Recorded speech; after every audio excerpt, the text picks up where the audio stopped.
I'm sure people in Pakistan don't aspire for anything else, they also aspire for their well-being. It is just that certain forces in every nation behave like they represent every human being in that country, but it is not true. The political leadership can only set agenda, can only make policy, but the real nation happens depending upon how the business will buzz in this country.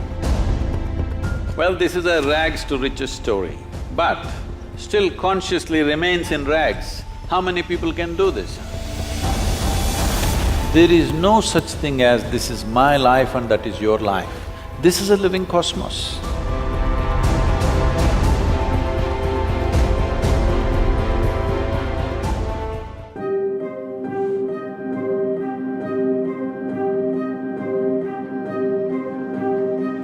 At this time we have of raised tensions, how do you ask people to move forward, how to do things in a way which allows them to find a common ground? When we invest in problems, problems multiply. It would be wise to invest in solutions. But in a democratic nation, when you take everybody's opinions and emotions and considerations, it's very difficult to move in any one direction. But I feel this wouldn't be a very difficult problem to solve if there is an abstinence from daily violence that's unleashed in the form of terror. The old philosophy of 1,000 cuts is still being executed. When that's going on, it becomes very difficult to even talk about a solution. Aspiring for peace is definitely in everybody's heart, but when it is being declared by the proponents of this violence very clearly, our goals are not geographic. That is, Kashmir is not the goal. Once we liberate Kashmir, we will liberate the rest of India. When these things have been clearly stated, I don't see how you can talk with the same people endlessly peace because it's ridiculous. So I feel the region has to make efforts to bring an economic prosperity.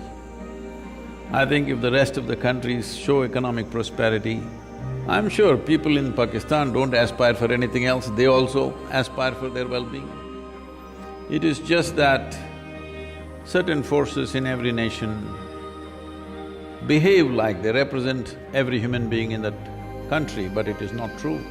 You should see the bonhomie that Indians and Pakistanis have outside the country when they're outside that region. The political leadership can only set agenda, can only make policy, but the real nation happens depending upon how the business will buzz in this country. Well, I know there are difficulties, I know there are challenges, there are problems of corruption, there are problems of variety of things, roadblocks all over the place, but this is our time. We can talk about glorious past, it doesn't matter. This is our time on this planet. Whether we will make this the greatest time in history of humanity or we will make it the worst time is all in our hands.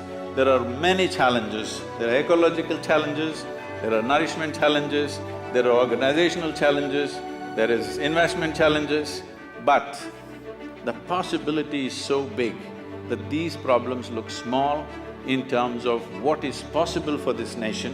India as a nation has a great future because, as I said earlier, without evolving great human beings, there is no great nation. This has been our strength. We have never been a very organized process, but individual genius always unfolded in this country because we did not believe anything. We were always seekers. This is not a religion, this is understanding the intelligence of ignorance, understanding that the phenomena of life is always on full fire if you are in a seeking mode. If you come to your believing mode, you settle down. But when you're in a seeking mode, you're continuously on fire. So this fire we have exhibited for thousands of years, we should not lose this fire because this is where our growth is, this is where our future is. When we look at Sadhguru riding a bike, flying a plane, playing golf, mentoring CEOs or collaborating with CEOs of the companies. They feel that because योग में तो ऐसा नहीं है. On the other hand, when they see Baba Ramdev, being someone who's discussed, and I've been in so many meetings where he is discussed as someone who's a strategic mind of how marketing should be done in today's India, and he's found an innovative way of doing it. And there is, of course, his company is a case study. Is there a contradiction at all, or there is none between this yoga and bhog? Certain people think either yoga or the spiritual process or spirituality is some kind of a disability. That's their understanding, unfortunately. If spirituality is a disability, we should ban it immediately. Why practice a disability? Spirituality is a way of empowering yourself in such a way that we can enhance life to a point where other people will think it's superhuman. Because as life, we have only two ingredients. There is time and there is energy. It is only the energy we can manage. By accumulations, your life is not enhanced. Maybe in other people's eyes you're enhanced. As a life, you are no way enhanced. Only by enhancing your energy, only by having mastery over this, do you have access and purchase into this life.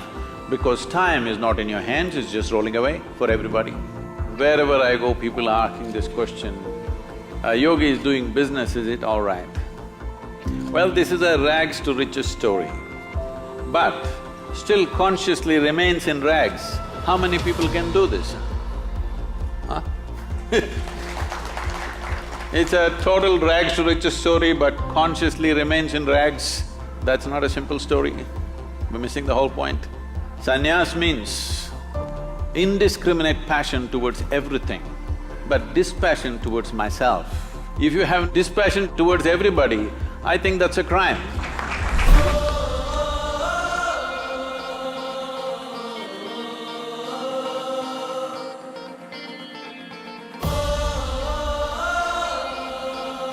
My question is, how do I see or understand adiyogi as a Swayambhu, which is self-born, and aja as unborn, since both are contradictory? Also, he is referred as limitless and nothingness. So can you please state your opinion? So adiyogi literally means the first yogi. A yogi means who consciously obliterated all boundaries around him. This is my body, that's your body. This is my mind, that's your mind. But I want you to understand, there is no such thing as this is my life and that is your life. This is a living cosmos. If you identify with the fundamental life process, it's not here, it's just happening all over the place. So in that sense, we are saying he is limitless, because he is not sitting there as a body, nor is he sitting there as a psychological structure. Both these things are outside influences on you. About him being a Swayambhu, it means that he is self-made, everything that he is. See, today you're sitting here, you may not be conscious, but your father, mother, your grandparents and their grandparents and their grandparents, if you go 100,000 generations, all of them are in some way living through you. What you call as myself right now is not you. It is a consequence of a huge amalgamation of memory. A little bit you have added your character to it, but rest of it is all come to you from somewhere else. So when we say a Swayambhu, because he is no way using his ancestry, no way using the faculties or the memories of the body, he has placed himself above that. He is completely himself, not a consequence of history, not a consequence of genetics, but he's all by himself. So we call him, he's totally self-made, or he's a Swayambhu.